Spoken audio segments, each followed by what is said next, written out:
సమస్తైనా నన్ను నీ శిలువ సాటిగా మరుగుపరుచుకోమని నజరేయుడైన యేసుక్రీస్తు నామమున అడిగి వేడుకొని ప్రార్థిస్తున్నాను తండ్రి. ఆమేన్.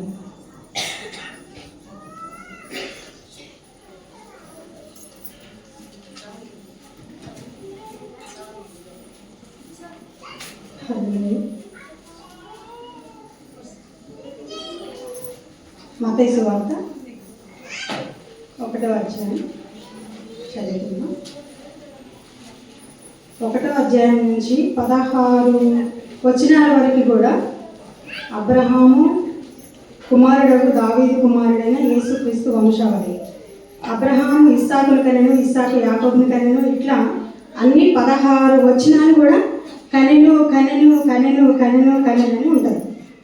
మత్తయి సువార్త మొత్తం మీరు చూడండి. మొదటి అధ్యాయంలో 16వ వచనానికి వచ్చినప్పుడు యాకోబు మరియా భర్త అయిన యోసేపును కనెను. తర్వాతకి ఆమె యందు క్రీస్తు అనబడిన యేసు పుట్టెను. యేసు పుట్టెను. ఇక్కడికి వచ్చేసరికి ఎందుకు పుట్టాడు అని అంటే ఆయన పరిశుద్ధుడు, పాపం ఎరగని దేవుడు. ఇక్కడ ఈయన పుట్టినప్పుడు మొదట ఎక్కడ మనకి ఆరాధన జరిగింది? పశువుల పాకలో మనకి ఆరాధన జరిగింది. ఎవరితో ఆరాధన జరుపుకున్నారు? గొర్రెల కాపర్లు, జ్ఞానులు, మరి యోసేపు గారు, మరియమ్మ గారు, మరియు ఇక తతిమ ప్రజలందరూ ఏకీభవించవచ్చు. ఇందులో మాత్రం మనకు లేదు. అక్కడ పశువుల పాకలో ఆరాధన చేయమని జరిగింది. సర్వోన్నతమైన స్థలములలో దేవునికి మహిమ కలుగును గాక, ఆయనకి ఇష్టమైన మనసులకు భూమి మీద సమాధానం కలుగును గాక. ఆయన సమాధానకర్తగా మన మధ్య నివసిస్తున్నాడు. ఎలా నివసించాడు, ఎందుకు పుట్టాడు, ఎందుకు వచ్చాడు, ఎందుకు ప్రత్యక్షమయ్యాడు మనం చూస్తున్నాం. దేవుడు ఎక్కడ పుట్టాడు? మొట్టమొదటిగా యెషయా 7:14 చదవండి.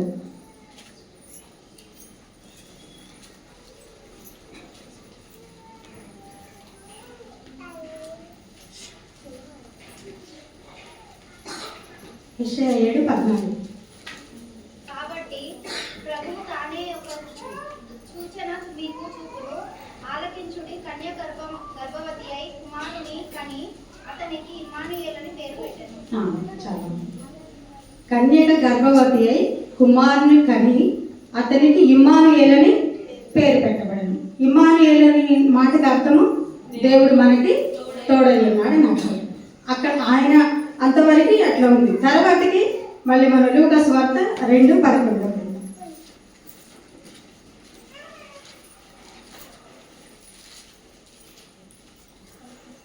దావీదు పట్టణమందు నేడు రక్షకుడు మీ కొరకు పుట్టినాడు, ఈయన ప్రభువైన క్రీస్తు. దానికి ఇదే మీ కారణవాలు. ఒక శిశువు పొత్తిగుడ్డలతో చుట్టబడి ఒక తొట్టెలో పండుకొని ఉండుట మీరు చూచుతారని వార్త చెప్పింది. ఫస్ట్ దేవదూతలు ఎవరి దగ్గరికి ప్రత్యక్షమైందండి? గొల్లల దగ్గరికి, గొల్లల కాపర్ల దగ్గరికి ఫస్ట్ దేవదూతలు గాబ్రియలు ప్రత్యక్షమై భయపడకు, ఇదిగో ప్రజలందరికీ కలుగబోవు మహా సంతోషకరమైన సువార్తమానము నేను మీకు తెలియజేస్తున్నాను. దావీదు పట్టణమందు నేడు రక్షకుడు మీ కొరకు పుట్టినాడు, ఈయన ప్రభు అయిన క్రీస్తు. దానికి ఇదే మీకు ఆనవాలు. ఒక శిశువు పొత్తిగుడ్డలతో చుట్టబడి ఒక తొట్టిలో పండుకొని ఉండటం మీరు చూసేదరని వారితో చెప్పింది. వారితో చెప్పినప్పుడు వారు భయపడుతూ ఆ వెలుగుని, ఆ ప్రకాశమైన ఆ వెలుగును చూసి వాళ్ళు భయపడ్డారు. అట్లా నలుగురు వ్యక్తులకి భయపడకము భయపడకము భయపడకము భయపడకము అని చెప్పారు. ఎవరితో చెప్పారు? ఫస్ట్ గొల్లల దగ్గరికి వచ్చేసి గాబ్రియలుతో భయపడకము అని. తర్వాతకి జకర్యా దగ్గరికి వెళ్ళి భయపడకము. జకర్యా, ఎలిజబెత్లు వాళ్ళ ఇద్దరు యాజకులు. యాజకులు అంటే సేవకులు, పాస్టర్ గారు, పాస్టమ్ గారు. ఎన్నో అద్భుతాలు, ఆశ్చర్యకార్యాలు, సూచక్రియలు జరిపించిన వారు. కానీ వాళ్ళకి ఒక లోటు ఉన్నది. ఏ లోటు? బిడ్డలు లేదు, వాళ్ళకి సంతానం లేదు. కాబట్టి వాళ్ళు ఎంతగానో ఎన్నో అవమానాలు భరించవచ్చు, ఎన్నో నిందలు. మీరు పాస్టర్ గారులే కదా, మీరు సేవకులే కదా, మీరు ప్రార్థన చేస్తే ఇతరులకి గర్భఫలం అందుతుంది, మరి మీకెందుకు అన్నది అని ఎంతోమంది ఇప్పుడు మనం చూస్తుంటాం కదా. పాస్టర్ గారులకే స్వస్థత లేకపోతే, పాస్టర్ గారులకి అద్భుతాలు జరుగుతాయి, మనకెట్లా జరుగుతాయి అనే ప్రశ్నల్లో మనం ఉంటాం.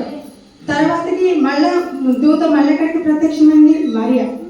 మరియ దగ్గరికి వెళ్ళింది. దయాపరాప్తిరాల నీకు శుభం, ప్రభువునందు నువ్వు గర్భం ధరించావని అన్నప్పుడు ఆమె భయపడుతుంది. మరియ ఎందుకు భయపడుతుంది? ఆమె పురుషుని ఎరగలేదు కదా, ఇంచుమించు ఆమెకు 16 సంవత్సరాలు ఉండొచ్చు. పురుషుని ఎరగంది. మరి ఈ ఇంత కోట్ల జనాలల్లా, ఇంతమంది స్త్రీలల్లా మరియను మాత్రమే దేవుడు ఎందుకు ఎన్నుకున్నాడు? ఆమె పరిశుద్ధురాలు, ఆమె నీతిమంతురాలు. అందరూ ఉంటారు స్త్రీలు. అందుకే 40 లక్షల మందిలో యెహోషువ కాలేబుని మాత్రమే దేవుడు ఎన్నుకున్నాడు. అట్లాగే అందరు స్త్రీలు మేము కూడా సిద్ధపడి ఉన్నాం, అందరు సిద్ధపడి ఉండొచ్చు. కానీ మరియను మాత్రమే దేవుడు ఎన్నుకున్నాడు. దేనికి ఎన్నుకున్నాడంటే మరియమ్మ గారికి వాక్యం తెలుసు. మరి ఆమె ఈ యేసుప్రభు వారి పాత నిబంధనలో మోషే అద్భుతాలు, యెహోషువ అద్భుతాలు, ఏలియా, ఎలీషా, దావీదు గొలియాతుని చంపేసి ఇవన్నీ కూడా పరిశుద్ధ గ్రంథం లేఖనాలు ఆమెకు మొత్తం తెలిసి ఉండొచ్చు. ఆమె ఒక కన్యక, 15-16 సంవత్సరాలు ఉన్న కన్యక. ఆమెకు అసలు ఏమీ తెలియకోకుండా వాళ్ళ అమ్మ నాన్న ఏం చేశారు? ఆమెకి ఒక వివాహము జరిపిద్దామని అనుకొని నిశ్చయించారు. ఆ రోజులు వెనకటి రోజున మనకు 12-13 సంవత్సరాలకి మన పితరులు, తాతలు, తండ్రులు వాళ్ళు వివాహాలు జరిగాయి. అలాగే మరియమ్మ తల్లికి కూడా 15-16 సంవత్సరాలే వివాహం జరగాలని నిశ్చయించారు. ఎవరితో వివాహం జరిగారు? యోసేపు గారితో మరియమ్మకి జరగాలని మరి ఆ కుటుంబం ఈ కుటుంబం ఏకమై కలుసుకున్నారు. కలుసుకున్నప్పుడు ఏం చేయాలి? ఫస్ట్ వివాహానికి ముందు ఎంగేజ్మెంట్, అంతే కదండి.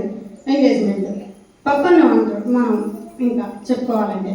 ఎంగేజ్మెంట్ జరిగిన తర్వాతకి మరి మరియమ్మ తల్లి దగ్గరికి వచ్చి దూత వచ్చి, భయపడకము, నీకు శుభము కలుగునగాక, ప్రభువు వలన నీవు కృపనొందితివి. మత్తయి సువార్త 1:21 కూడా ఉంటుంది. ఇదిగో కన్యక గర్భవతి అయి కుమారుని కనును, ఆయనకి ఇమ్మానుయేలని పేరు పెట్టబడింది అని రాసి ఉంటుంది. ఈ స్త్రీలందరూ కూడా వీళ్ళకి ఒక ప్రశ్న కలిగింది. ఏంటి మరియమ్మ తల్లినే ఎన్నుకున్నాడా దేవుడు? మనకు కూడా వాక్యాలు తెలుసుగా, మనకు కూడా వాక్యాలు మనం అద్భుతాలు చేసినామని అందరూ చెప్పుకొని, అయినా అందరికన్నా మించిందంట ఆమె. మించిన బలం గల దేవుని, జీవం కలిగిన దేవుని ఆమె ఎక్కువగా ఆరాధిస్తుందంట. అంత పరిశుద్ధత, అంత యథార్థత. అప్పుడు స్త్రీలు ఆమెను అంటారు, ఆమె గర్భం ధరించినప్పుడు స్త్రీలు, లూకాసు వార్త తీద్దాం చూడండి ఒకసారి వాక్యం. లూకాసు వార్త 11:29 చదవండి.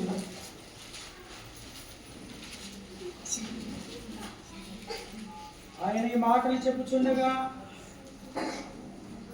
ఆయన సముఖంలో ఉన్న యొక్క స్త్రీ ఆయనని చూచి, నేను మోసిన గర్భమును నీవు కుడిచిన స్థలమును ధన్యములై ఉన్నవని కేకలు వేసి చెప్పగా, ఆమె అంత చాలండి. ఆమె కుడిచిన స్థలములు ధన్యములంట. ఒక స్త్రీ వచ్చి ప్రత్యక్ష సాక్షిగా, ఈమె పరిశుద్ధురాలు, ఇంత మంచి వ్యక్తి, మనందరం ఏర్పరచుకున్నాం, మనందరం ప్రార్థన పోతున్నాం, అన్నీ చేస్తున్నాం, కానీ ఈమెను ఏర్పరచుకున్న దేవుడు ఆ పరిశుద్ధుడు కనుక, ఆమె పరిశుద్ధురాలు కనుక ఆమె కుడిచిన స్థలములు ధన్యములంట. స్త్రీలను ఆమె ఏర్పరిచిన బిడ్డ. మరి స్త్రీలందరూ ఆమెను పొగిడారు. ఎప్పుడు పొగిడారు?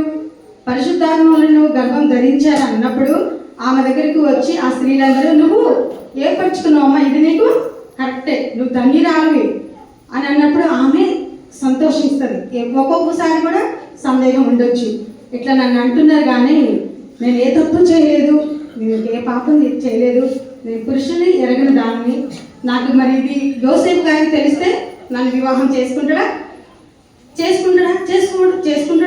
నన్ను ఎంత అనుమానిస్తాడో, రేపొకరు చేసుకున్నామని నీకు గర్భం ఎలా వచ్చింది, మన భాషలో ఎలా వచ్చిందని ఆ చుట్టుపక్కల ఉన్న స్త్రీలందరూ ఎన్ని అనుంటారో ఆమెను, ఎన్ని అవమాన పాలు, ఎంత నేను ఏ తప్పు చేయడానికి నాకేంటి అసలు ఈ గర్భం రావడం, అనుకోకుండా గర్భం వచ్చి మరి దేవదూతలు పరిశుద్ధాత్మలు అంటే ఆమెకి పరిశుద్ధుడు ఎలా జన్మిస్తాడు అనేది జగత్ పునాది వేయబడక ముందే దేవుడు ఏర్పరచుకున్న ప్రణాళిక కాబట్టి ఆమెకి ఆల్రెడీ అర్థమైపోయింది. వాక్యం తెలుసు, మెయిన్ ఆమెకి వాక్యం తెలుసు.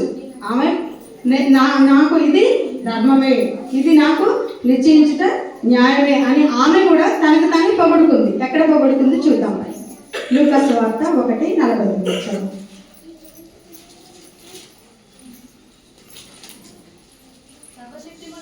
నాకు గొప్ప కార్యములు చేశాను కనుక ఇది మొదలుకొని అన్న ధర్మల వారు నన్ను ధన్యురాలని అందురు.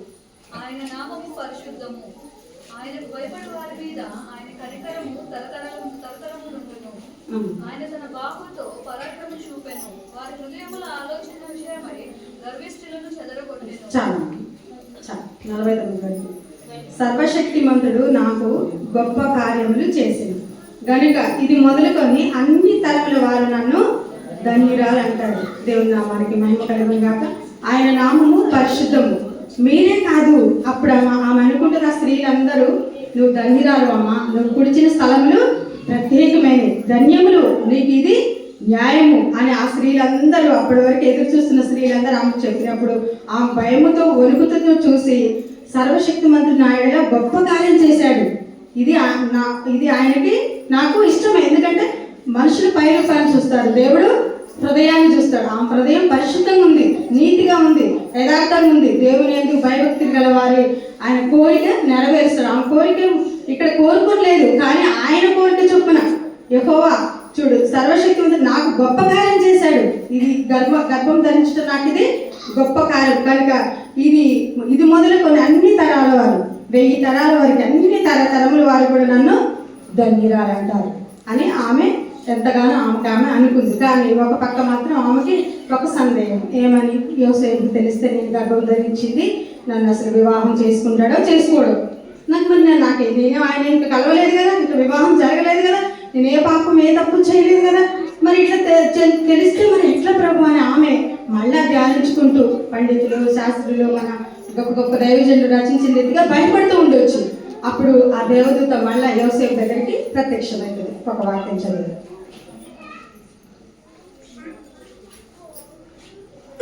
లూకాసు వార్త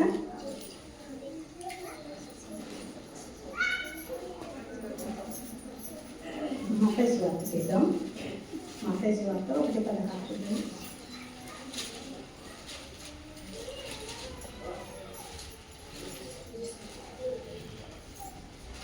యాకోబు మరియ భర్త అయిన యోసేపును కనెను, ఆమె క్రీస్తును అనబట్టి అతడు ఈ సంగతుల గురించి ఆలోచించుకొనుచుండగా ఇదిగో ప్రభువు దూత స్వప్నములో అతనికి ప్రత్యక్షమై, దావీదు కుమారుడైన యోసేపు, నీ భార్య అయిన మరియను చేర్చుకొనుటకు భయపడకుము, ఆమె గర్భము ధరించున్నది. ఇక్కడ కూడా నీ భార్య అయిన మరియను చేర్చుకొనుటకు నువ్వు భయపడకుము, ఆమె పరిశుద్ధాత్మ వలన గర్భము ధరించింది. ఇక్కడ యోసేపు గారికి కూడా మరి పరిశుద్ధాత్మ వలన గర్భం ధరించడం ఏంటి? అసలు నా భార్య నేను ఇంకా పెళ్లి చేసుకోలేదు, వివాహం కాలేదు, ఎంగేజ్మెంటే అయింది, పక్కనమే అయింది, మరి ఎలా గర్భం ధరిస్తుంది అంటే యోసేపు గారికి కూడా చాలా వాక్యము తెలుసు, అద్భుతాలు ఆశ్చర్యకాలు ఈ పరిశుద్ధ గ్రంథము పాత నిబంధన మొత్తము తెలిసే ఉంటుంది. వాళ్ళకి తెలిసింది కాబట్టి వాళ్ళిద్దరిని దేవుడు ఏర్పరచుకున్నాడు. ధైర్యంగా ఉండ, భయపడబాకు, నువ్వు పరిశుద్ధాత్మ వల్ల ఆమె కుమారుని కంటది అంటే అప్పుడు యోసేపు గారికి సందేహం వచ్చినట్టుగా మా అమ్మ మా నాన్న మా వాళ్ళు ఏమనుకుంటారో, మరి ఇట్లా నీ భార్య పెళ్లి కాకముందలే వివాహం కాకముందలే గర్భం ధరించడం ఎలా అని ఏం సందేహిస్తారని ఆయన సందేహించలేదండి. చూడండి, వెంటనే ఆయన రిసీవ్ చేసుకుండు, ఏమని దేవదూత చెప్పిన మాటని విన్నాడు. ఆయనకు వాక్యం తెలియబట్టే కదా, ఆయనకు వాక్యం తెలుసు. అవునా, దేవుడు మా ఇద్దరిని ఏర్పరచుకున్నాడు, పరిశుద్ధాత్మ వల్ల గర్భము ధరిస్తుంది నా భార్య, ఎవరేమనుకున్నా నాకు దేవునికి తెలుసు, నాకు ఆమెకి దేవునికి తెలుసు అని ఆయనను కూడా ఎంతోమంది ఎన్నో అనుకున్నాలే, నువ్వు అసలు పెళ్లి కాకముందలే ఇలా జరగడం ఏంటి, అట్లా జరగడం ఏంటి, మనం ఎన్నో చూస్తుంటాం ఎక్కడెక్కడ ఉన్నప్పుడు. అసలు మనం మామూలుగా వివాహం అయినాకనే ఎన్నెన్నో అనుమానం నడుస్తుంటాయి, వివాహం కాకముందే గర్భం ధరించడం అంటే ఇది ఎలా అనేది వాళ్ళకి కలిగి ఉంటుంది. వాళ్ళు ఎన్ని అవమానాలు బాధలు భరించారో యోసేపు గారు, మరి మరియమ్మ తల్లి యేసుప్రభు గారిని కనే ముందు ఎంత పెయిన్ని ఎంత అనుభవించారో వాళ్ళిద్దరు కూడా అంతగా అనుభవించారు. ఇది ఒక వాళ్ళిద్దరు. అయితే ఆయన పుట్టే కన్నా ముందు ఆమె ఏం చేస్తుంది, ఆమెకి 3 months, మరియమ్మ తల్లి గారికి 3 months. ఇప్పుడు మనం గర్భిణీ స్త్రీలు ఏం చేస్తారు, ఎన్నెన్నో ఆశలు ఇవన్నీ కోరుకుంటా ఉంటారు. అలాగే ఆమెకు ఒక కోరిక కలిగింది. మనకు తెలిసి ఆమె బంధువురాలేమో, వాళ్ళు ఏమన్నా లేకపోతే పాస్టర్ గారు వాళ్ళకి ఏ ప్రార్థన చేసి ఉంటారో. అందుకనే నేను మరియమ్మ ఎలిజబెత్ గారి వాళ్ళ ఇంటికి, జకరియా ఎలిజబెత్ గారి ఇంటికి వెళ్ళొస్తా, ఒక 3 నెలలు ఆమెతో నేను గడుపుకుంటూ సహవాసం చేస్తూ వాక్యంలో పరిచర్యలో మరి ప్రభువు బిడ్డ దగ్గరికి నాకు వెళ్ళాలని ఒక కోరిక కలిగిందని ఆమె ఎక్కడికి వెళ్ళింది, ఇక్కడికి వచ్చింది. ఎక్కడికి?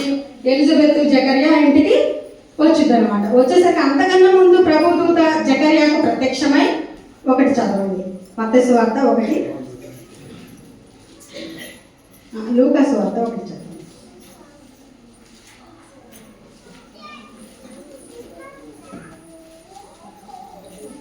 లూకా సువార్త 1:13 చదవండి.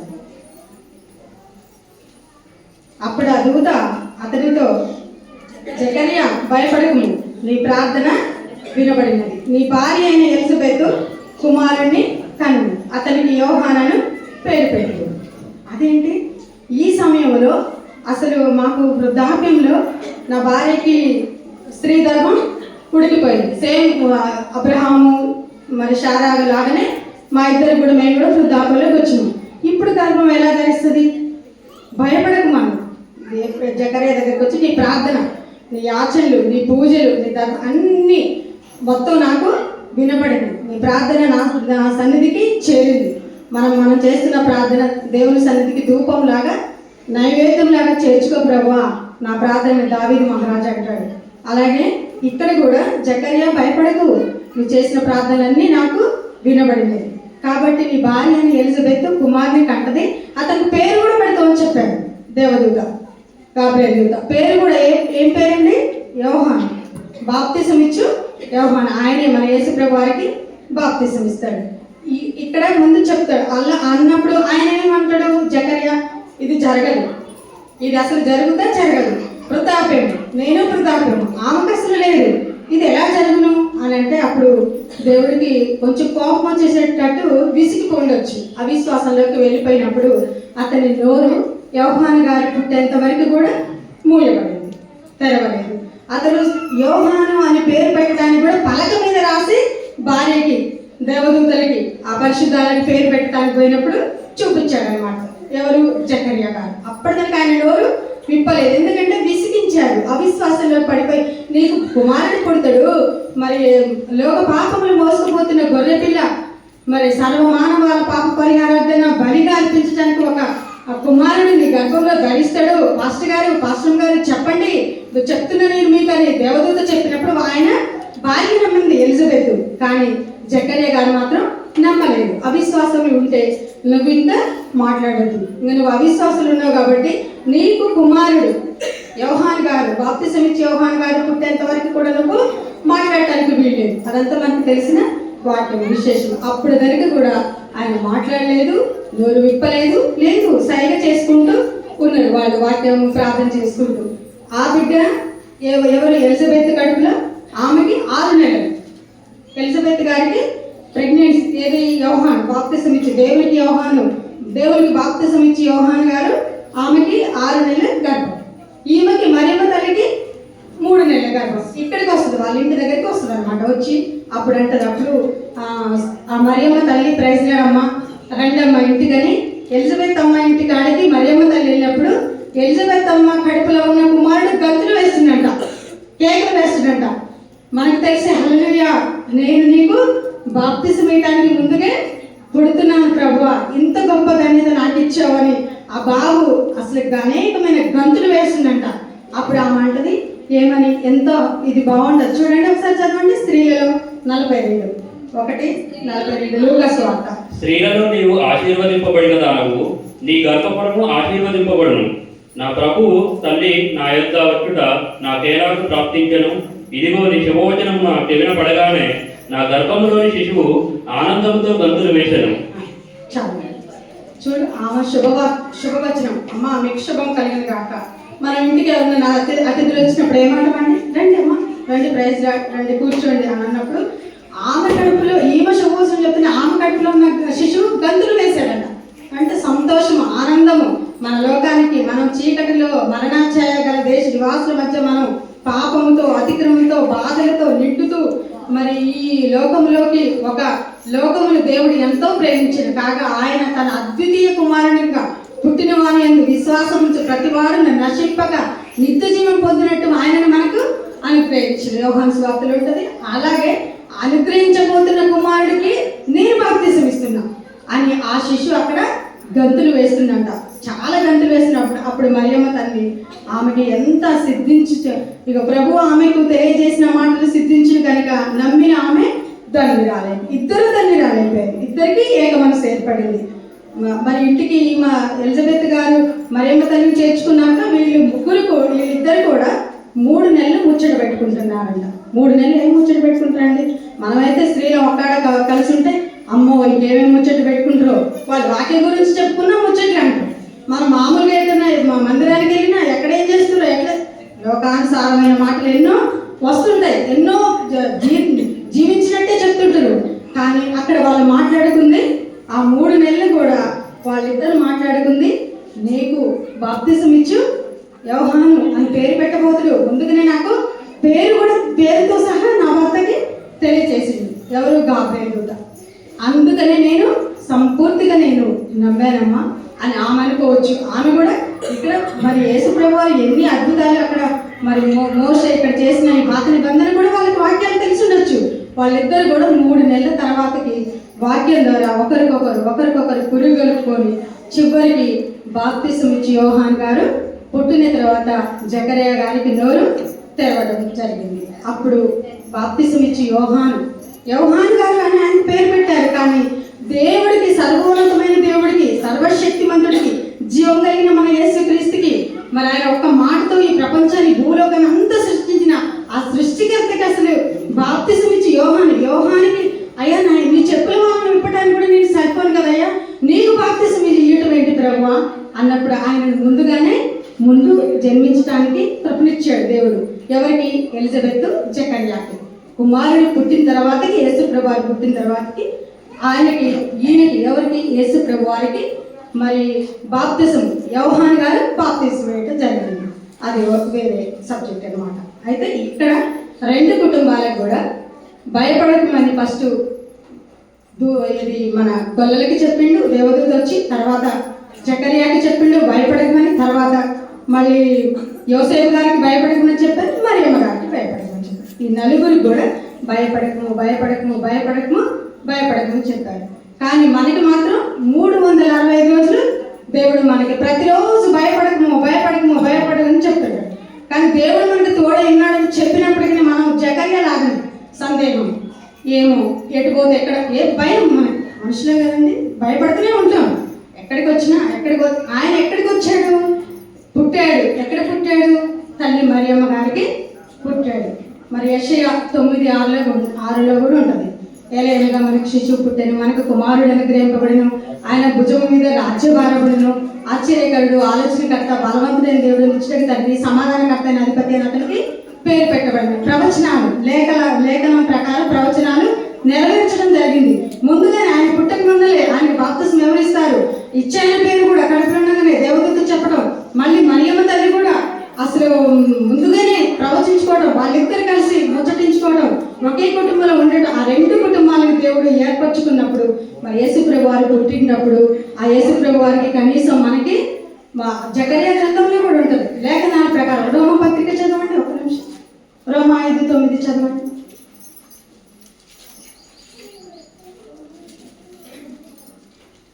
కాబట్టి ఆయన రక్తం వలన ఇప్పుడు నీతి మంగళముగా తీర్చబడి మరింత నిశ్చయముగా ఆయన ద్వారా ఉగ్రత నుండి రక్షింపబడుతుంది. మనము మన ఉగ్రత నుంచి మనం నీతి మంత్రులుగా తీర్చబడటానికి ఆయన ఏ పాపం ఎరిగిన వాడు పరిశుద్ధుడిగా ఈ లోకానికి ఒక పేదగా మరియమ్మ గర్భంలో ధరించడానికి, మరి పేదరికంగా ఒక పశువుల తొట్టిలో పడుకోవటానికి, మరి ఆయనని అక్కడ ఆరాధించడానికి దేవదూతలు మరి బంగారం, సాంబ్రాణి, బోళము ఆయనకు పూజించడానికి వచ్చారు తప్ప మరియమ్మ తల్లిని పూజించడానికి రాలేదండి. అప్పుడు ఆ దేవదూతల జ్ఞానంద భరితులై బంగారం, సాంబ్రాణి, బోళం ఆయనకు పూజించారు. కానీ ఇప్పుడు మనం కొంతమంది అయితే మనకి మరి మరియమ్మ తల్లిని గారిని కూడా పూజిస్తారు. ఆమెది కాదు, ఆమె అనటము పరిశుద్ధాత్మ వల్ల గర్భం ధరించడం కథం, కుమారుని కానీ లోకానికి అప్పచెప్పడం, అంతే ఆమె బాధ్యత అంతవరకే. కానీ మరియమ్మ తల్లిని పూజించడం, మరియమ్మ తల్లిని నువ్వు దేవత అమ్మ, నువ్వు దేవుడిని జన్మించామని లేదు, ఇందులో బైబిల్లో లేదు. వాక్యం మనం తీసుకోవాలి. ఏ పాస్టర్ గారు చెప్పినా మన వాక్యం ఇంటికి వెళ్ళి చదివితే మనకి రిఫరెన్స్తో సహా దేవుడు మాతో మాట్లాడతాడు, చూస్తాడు. అప్పుడు ఆయన పుట్టేటప్పుడు కనీసము ఒక స్థలం కూడా ఇవ్వలేదు. ఎందుకు ఇవ్వలేదు? మొన్న ఎదురుగా ఈమె ఎంత పరిశుద్ధురాలు అనుకున్నాం, మరియమ్మ తల్లి. యోసేపు కానీ ఎంత పరిశుద్ధులు అనుకున్నాం. 16 సంవత్సరాలకి ఇలాంటి తప్పు చేస్తారా? వీళ్ళకి మేము ఇంత మంచి అనుకున్నాం. మేము సక్రమయ్యాం. ఎవ్వరు కూడా ఇష్టపడండి. ముగ్గురు ఇళ్ళ వాళ్ళు కూడా ఇవ్వడానికి ఇష్టపడలేదు. ఆమెకి అమ్మ పెయిన్ వస్తుంది, 9 నెలలు గర్భిణి, నా భార్యకి కొంచెం స్థలం వేయండి అంటే ముగ్గురు కూడా స్థలం ఇవ్వరు ఆమెకి. లాస్ట్కి చివరికి ఒకళ్ళు 3వ వ్యక్తి దయ తెలిసి మా పశువుల పాకల వెనకాల మీరు తీసుకోండి అని అంటే, అప్పుడు ఆ పశువుల పాకలో ఆ మరియమ్మ తల్లి ఆ గర్భము యేసు ప్రభు వారిని కనడం జరిగింది. లేఖనాల నెరవేర్పు ప్రకారం ఇక్కడ జరిగింది. అట్లాగే జకర్యా మరి మా ఇక్కడ రోమపత్రికలో కొరింథీయుల్లో కూడా ఉంటుందండి. చాలా దగ్గరలో రెఫరెన్స్ చాలా ఉన్నాయి. లూకాసు వార్తలో, మత్తయి వార్తలో, మరి యెషయా గ్రంథం యెషయా 7:14, యెషయా 7:9, లూకా 2:14, మీకా 5:2 వాక్యాలన్నీ కూడా లేఖనాలు ముందుగానే నెరవేర్చడానికి ముందుగానే ఆమెని ఏర్పరచుకున్నారు. తల్లి అయిన మరియమ్మ తల్లిని, యోసేపు గారిని ఏర్పరచుకున్నారు. వీరిద్దరికి జతగా జకర్యా, ఎలిజబెత్ని కూడా దేవుడు ఏర్పరచుకున్నాడు. ఎవరికి బాప్తిసం ఇవ్వడానికి? యేసు ప్రభు వారికి బాప్తిసం ఇవ్వడానికి బాప్తిసం ఇచ్చి యోహాన్ని కూడా ముందుగానే జన్మించడం జరిగింది. వీళ్ళకి కనీసం సత్రం కూడా ఇవ్వలేదు. ఎందుకు ఇవ్వలేదంటే అంత మంచివాళ్ళు కదా పాపం. వాళ్ళు అసలు ఎవరికైనా అంత కఠినాత్మలు ఉంటారండి? ఇంత అంటే స్థితి వచ్చినప్పుడు ఇంకా ఆహ్వానించి, అమ్మ నేను ఆ పని చేస్తా ఈ పని చేస్తాను స్త్రీలు ఎదుర్కోవాలి. అదే స్త్రీలు ఇక్కడేమన్నారు లోకాసు వార్తలో, నువ్వు కుడిచిన స్థానములు ధన్యములు అన్నారు. ధన్యములు అన్న స్త్రీలు వచ్చేసి కనీసం కొంచెం సత్రమని ఇచ్చారా? కొంచెం అమ్మ నువ్వు తోటి స్త్రీలం కదా, నీకెంత మేము అనుభవించినామమ్మా ఆ పెయిన్ని, మరి అనుభవించినాం, మీకు సహాయం చేస్తారండి, నేనున్నా ఎవరన్నా ముందుకు వచ్చిరండి? రాలేదు. యేసు ప్రభు అని అనేటప్పుడు. ఎందుకంటే అక్కడ అదొక గొప్ప మర్మంగా ఉంది. ఎట్లా అంటే వీళ్ళిద్దరూ పెళ్లి కాకముందలే గర్భం ధరించారు. వాళ్ళకి తెలియదు కదా పరిశుద్ధాత్మ వల్ల గర్భం ధరించినది. యోసేపు గారికి మరియమ్మకి తెలుసు, కానీ వీళ్ళకి తెలియదు. ఎందుకంటే లోకానుసారమైన వాళ్ళు ఉంటారు, పిలువబడిన వాళ్ళు ఉంటారు, ఏర్పరచబడిన వాళ్ళు కొందరే. ఏర్పరచబడిన వాళ్ళకి మాత్రమే అర్థమై ఉంటుంది. ఎట్లంటే ఈయన పరిశుద్ధుడు, పరిశుద్ధాత్మ వల్ల వీళ్ళు గర్భం ధరించి. అందుకని ఈ ముగ్గురు కూడా సత్యమైంది. చివరికి ఆయన్ని పశువుల పాకలు పేదరికంగా ఆయన పిలుపు పత్రిక 2:5లో ఒక్కసారి పిలుపు పత్రిక చూడండి 2:5.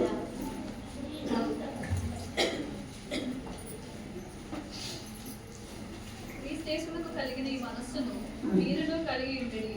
ఆయన దేవుని స్వరూపము కలిగిన వాడై ఉండి దేవునితో సమానముగా ఉండుట విడిచిపెట్టకూడని భాగ్యమని ఎంచుకొనలేదు. కానీ మనుషుల పోలికగా పుట్టి దాసుని స్వరూపము ధరించుకొని తను తానే రిక్తునిగా చేసుకొనెను. మరియు ఆయన ఆకారమందు మనుషుడిగా కనబడి మరణము పొందినంత వరకు, అనగా శిలువ మరణము పొందినంతగా ఇదే వ్యక్తి చూపిన వాడు తను తాను తగ్గించుకొనెను. హల్లెలూయా.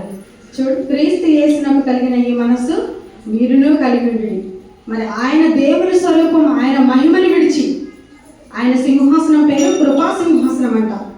అద్వితీయ దేవుడిగా మరి ఆయన అత్యున్నత సింహాసనంపై కూర్చున్న ఆ దేవుడు ఆ మహిమని విడిచి దాసుడిగా, రిక్తుడిగా తాను తగ్గించుకొని, చూడు దేవునితో సమానంగా ఉండుట విడిచిపెట్టకూడని భాగ్యం గెలుచుకొనలేదు. కానీ మనుషుల పోలికగా ఆయన ఆ మరియమ్మ గారు, ఆ యోసేపు గారు, ఆ తల్లిదండ్రుల మధ్యలో ఆయన పుట్టడానికి ఆ పశువుల పాకలో పేదరికంగా, ఎక్కడ ఎంత దీన స్థితిలో దిహీనుడిగా, రిక్తుడిగా ఆయన తగ్గించుకొని పుట్టి స్వరూపం చూడండి, మనుషుల పోలికగా పుట్టి దాసుని స్వరూపం ధరించుకొని తానే రిక్తునిగా చేసుకొని, మరియు ఆయన ఆకారమందు మనుషుడిగా కనపడి మరణం పొందినంతగా, ఇక మళ్ళీ ఆయన 33 సంవత్సరాలు ఆయన యవన కాలంలో 3.5 సంవత్సరాలు దేవుని పరిచర్య చేసి ఏర్పరచుకొని, శిష్యులు 12 మందిని ఏర్పరచుకొని 33.5 సంవత్సరాలు యవన శరీరాన్ని, యవన రక్తాన్ని మన కొరకి ధారాళంగా దారపోయడానికి ఒక మనిషి కుమారుడిగా ఈ భూమికి జన్మించడానికి వాళ్ళిద్దరికి, యోసేపు గారికి మరియమ్మ గారికి కృపనిచ్చింది. ఇక్కడ వీళ్ళతో పాటు ఇంకో కుటుంబము జకర్యా, ఎలిజబెత్. వీళ్ళకి ఈ యేసు ప్రభు గారికి బాప్తిసం ఇవ్వడానికి యోహాను గారిని ఏర్పరచుకున్నాడు దేవుడు. అలాగే మన పాపాల నిమిత్తము మనం పరిశుద్ధులుగా మన పరలోక రాజ్యంలో మనము మరి ఆ నిత్య రాజ్యానికి మనం వారసులుగా ఉండడానికి ఆయన తను తానే రిక్తునిగా దాసుడిగా తను తగ్గించుకొని శిలువ మరణం అయిపోవడానికి ముందుగా పేదరికంగానే జన్మించిండు. పుట్టేటప్పుడు శిలువ ఎక్కేటప్పుడు కూడా ఎంత మందిని ఎంత హేళన చేసిన ఎన్ని మరి ఒకటి తక్కువ 40-33 కొరడా దెబ్బలు ఎన్ని అనుభవించినా కానీ ఆయన అన్ని భరించిండు. ఎవరి కొరకి? మన కొరకి, మన పాపాల నిమిత్తం కొరకి మనము మరి ఆయనని పరిశుద్ధులుగా మనం కూడా పరిశుద్ధుల సహవాసంలో నేను నీకు మొరపెట్టుకుంటానయ్యా అంటాడు దావీదు మహారాజు. మన పరిశుద్ధులు, మనం పిలువబడిన వాళ్ళు, మన ధన్యులము. ఆయన నమ్ముకున్న బిడ్డలు ధన్యులంట, ఆయన ఏర్పరచుకున్న బిడ్డలు ధన్యులంట. మనం ధన్యులం కాబట్టి ఆయనని ఇప్పుడు లోకమంతా కూడా అందరూ యేసుక్రీస్తు అందరికీ ప్రభు. అపొస్తలుల కార్యంలో ఉంటుంది యేసుక్రీస్తు అందరికీ ప్రభు, అన్నిలో కూడా ప్రభు. కానీ మనకైతే మనం ఏర్పరచుకున్న బిడ్డలం కాబట్టి దేవుడు మరి మనకి ఇంత సంతోషాన్ని, ఆనందాన్ని, మహా సంతోషాన్ని ఇవ్వడానికి ఆయన దాసుడిగా రిక్తుడిగా పుట్టడానికి ముందు దీనుడిగా మరి ఎంత పేదరికంగా స్థలం కూడా ఇవ్వలేని పరిస్థితులు ఉన్నాయి కదండి. అంతమంది స్త్రీలు అంతగా గొప్పగా పొగిడి మరి ఆమె చివరికి ఆమె జన్మం ఆమె ఆ యేసుప్రభు వారు జన్మించేటప్పుడు కూడా ఒక ప్లేస్ సత్రం ఏది కూడా ఇల్లు కూడా రూమ్ కూడా ఇవ్వలేదు. ఆయన పేదరికంగా జన్మించడానికి అక్కడ దేవుడు ఆ రీతిగా అక్కడ మరియమ్మ తల్లి గారికి కృపనిచ్చాడు. అందుకే స్త్రీలలో నువ్వు ఆశీర్వదించబడిన దాన్ని, నీ గర్భఫలం భూఫలము ఆశీర్వదించబడింది. నన్ను అందరూ 1000 తరాల వరకు నన్ను ధన్యురాలు అంటారంట. ఆమె చూసిన ఇప్పుడు మనం అందరం లోకమంతా తల్లి మరియమ్మ తల్లి ధన్యురాలు అంటున్నారు. ఎలిజబెత్ జకర్యాలు మెన్షన్ చేయరు ఎక్కువ శాతం. ఇప్పుడు మనకి యేసు ప్రభు వారి పుట్టినరోజు. అక్కడ 3 నెలలు ఆమెకి ఈమెకి మధ్యలో వాళ్ళిద్దరి సంభాషణ, వాళ్ళిద్దరు వాక్య పరిచర్య, అక్కడ ఆరాధనలు, పశువుల పాకలు ముఖ్యంగా ఆరాధన, మరి వాక్యము, పరిచర్య, కానుకలు కూడా బంగారం, సాంబ్రాణి, బోళము, గొర్రెల్ని అర్పించారు. మరి అక్కడ జరిగింది. ఆయన మన కొరకి మనము మరి లోకానికి వెలుగుగా ఉండడానికి, మనల్ని ఇతరులు మనం మాదిరిగా ఉండటానికి, జ్యోతులుగా వెలిగించడానికి, చీకట్లో బ్రతుకుతున్న మన బ్రతుకులను ఆయన వెలిగించడానికి ఆయన ఈ రీతిగా ఆ కృపా సింహాసనాన్ని మరి ఆ యొక్క అత్యున్నత సింహాసనాన్ని విడిచిపెట్టి, ఆ మహిమ స్వరూపాన్ని విడిచిపెట్టి దాసుని స్వరూపాన్ని ధరించుకొని తన వ్యక్తినిగా పుట్టడానికి కారణంగా ఇవన్నీ రిఫరెన్స్లు, లేఖనాల నెరవేర్పు కొరకి వారు పుట్టాడు, మన కొరకి వచ్చాడు, ప్రత్యక్షమవుతాడు. 3 ఏళ్ళుగా ఎలా ప్రత్యక్షమవుతాడు? మనం ఒక్కోసారి ఇప్పుడు ఐసీలో ఉంటాం, మనకి ఎన్నో అనారోగ్యాలు వస్తాయి, మనకి ఎన్నో బాధలు ఉంటాయి. అప్పుడు ఎవరు మనకి రారు, ఎవరు తోడు రారు. అప్పుడు ఒక్కొక్కసారి ప్రత్యక్షమై వాక్యం ద్వారానో, సేవకుల ద్వారానో నీకు స్వస్థత కలుగుద్దమ్మా, నీకు బిడ్డలు పడుతున్నామ్మా, నీకు అనారోగ్యం నుంచి ఆరోగ్యం వస్తుందమ్మా అని ఎంతోమంది అలా ప్రత్యక్షమవుతాడు దేవుడు. దేవుడే వచ్చి దిగంటే ఆది యందు వాక్యం ఉండను, వాక్యం దేవుని యందు ఉండను, వాక్యమే దేవుడే ఉండను. ఆ వాక్యమే కృపాసత్య సంపూర్ణుడిగా మన మధ్య నివసిస్తాడు. వాక్యం ద్వారా, సేవకుల ద్వారా, మాటల ద్వారా, పరిచారకుల ద్వారా మరి ఆ ప్రభు వారు మనకి ప్రత్యక్షం అవుతాడు. ఎట్లా ప్రత్యక్షం అవుతాడు? ఎవరు భర్తలు, భార్యలు, పిల్లలు ఎవరు మనకి తోడు ఉండరు. చివరికి యేసు ప్రభు వారు దేవుడే మనకి తోడు. ఆయన స్వస్థత ఇస్తేనే కదా మనం ఇప్పుడు ఎక్కడ ఐస్తున్నా, ఎక్కడున్నా, ఎంత అనారోగ్యంతో ఉన్నా, ఎంత భారభరితమైన జీవితంలో అనుభవిస్తున్నా ఆయన మనకి ప్రత్యక్షమయ్యి అమ్మా నేనున్నా వాక్యం ద్వారా మాట్లాడతాడు. మనకి ఎన్నోసార్లు వాక్యం ద్వారా, పాస్టర్ గారి ద్వారా, దైవజనుల ద్వారా మనకి మాట్లాడినప్పుడు మనకి ఎంత బలం, ఎంత ధైర్యం వచ్చేస్తుందండి. ఒకేసారి ఆయన వాక్యము ఎముకలకి సత్వం ఇస్తుందంట. జీవం కలిగిన ఆయన మాటలు అవి యెహోవా ఉత్తముడని రుచి చూసి తెలుసుకున్న వాళ్ళకి మాత్రమే అది అర్థం. వాక్యం చదవాలి, ప్రార్థన చేసుకోవాలి. అప్పుడు మనకి జ్ఞానం, యెహోవా యందు భయభక్తులు కలిగి ఉండే జ్ఞానం నాకు మూలం. మరి ఆయన యందు భయభక్తులు కలిగి ఉన్న వారికి కలిమి, ఐశ్వర్యము, మరి వినయము, విధేయత, ఘనత, మంచి పేరు, ఖ్యాతి, దీర్ఘాయుష్కు మూలం అంట యెహోవా యందు భయభక్తులు కలిగి ఉండుట. అలాగే ఈ యేసు ప్రభు వారు మరి ఆ బాలుడిగా, ఈ లోక రక్షకుడిగా ఇప్పుడు లోకమంతా కూడా ఎంత ఆనందం, మహానందం, సంతోషము. మన కొత్త బట్టలు, పిండి వంటలు, బంధువులు, స్నేహితులు, ఎక్కడెక్కడ ఉన్న వాళ్ళందరూ కూడా కలుసుకుంటాము. ఎప్పుడు? ఇది మొదటి దినం అన్నమాట. ఇది యేసు ప్రభు వారు పుట్టిన క్రిస్మస్ వేడుకల్లో అందరం కూడా ఎంతో సంతోషంతో మనం ఆయనని ఆరాధించుకుంటాం. దేవుడు తన పరిశుద్ధ వాక్యాన్ని దీవించిందంట.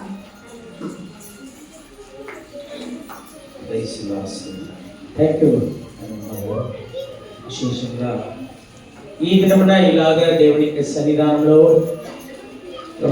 యేసుక్రీస్తు యొక్క జన్మదినమును ఆచరించుటకు విశేషంగా ఈ ఉదయం పగలపూటన మనల్ని ధైర్యపరిచేటువంటి మాటలు, ఎందుకంటే భయపడకుడి అనేసి గొర్రెల కాపురులకును జకరియాకును ఇవ్వబడినటువంటి అదే కార్యం విశేషంగా మన జీవితంలో ఇవ్వబడి ఉన్నది. హల్లెలూయా, హల్లెలూయా.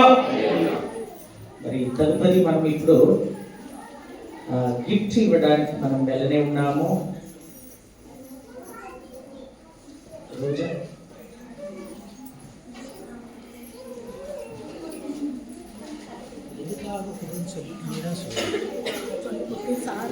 అదా